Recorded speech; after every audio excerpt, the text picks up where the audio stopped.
Welcome to People Profiles. Today, we're diving into the life of one of the most powerful Roman emperors and Stoic philosophers, Marcus Aurelius. But before we begin, if you're new to the channel, take a moment to hit the subscribe button for more captivating stories and biographies featuring remarkable people from the past up to the present. Marcus Aurelius was born on April 26, 121 CE in the heart of the Roman Empire, a world of marble temples, military conquests, and political intrigue. From the beginning, his life seemed destined for greatness, though not in the way many might expect. Raised in a noble Roman family, young Marcus was known not for ambition or extravagance, but for his quiet discipline, seriousness, and deep love of learning.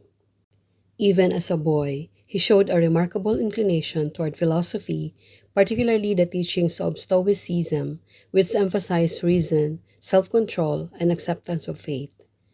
His destiny took a decisive turn when Emperor Antoninus Pius adopted him as heir to the throne. This act placed Marcus on a path toward power, but it also bound him to a lifetime of responsibility. Under Antoninus Pius, Marcus received careful training in governance, law, and leadership. Yet, despite his rise in status, he remained humble, often preferring the company of teachers and books over the luxuries of imperial life. When Antoninus Pius died in 161 CE, Marcus Aurelius ascended to the throne, sharing power with his adoptive brother Lucius Verus. His reign marked the beginning of a challenging era for Rome.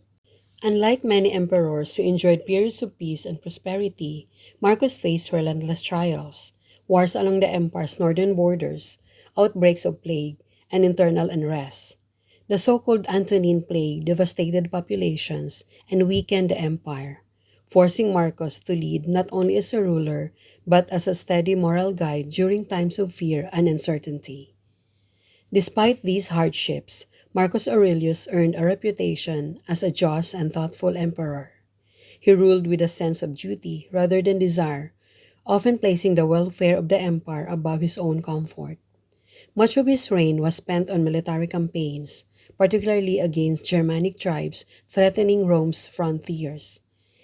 Even in the conditions of war camps, surrounded by the realities of conflict, Marcus found time to reflect deeply on life, virtue, and the human condition.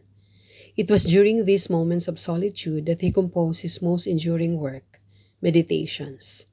Written as a series of personal notes rather than for publication, the Meditations reveal the inner thoughts of a ruler striving to live according to Stoic principles. In its pages, Marcus reminds himself to remain calm in adversity, to treat others with fairness, and to accept life's impermanence. His writings are not the words of a distant emperor, but of a man wrestling with doubt, responsibility, and the search for meaning. Marcus Aurelius died in 180 CE, likely in a military camp along the Danube frontier. His death marked the end of what historians often call the era of the five good emperors, a time of relative stability and wise leadership in Rome. He was succeeded by his son Commodus, whose rule would contrast sharply with his father's disciplined and philosophical approach. Today, Marcus Aurelius is remembered not only as a powerful emperor, but as a philosopher king, a rare figure who wielded authority while striving for wisdom and virtue. His life stands as a testament to the idea that true greatness lies not in power alone, but in the ability to govern oneself with integrity, even amid the chaos of the world.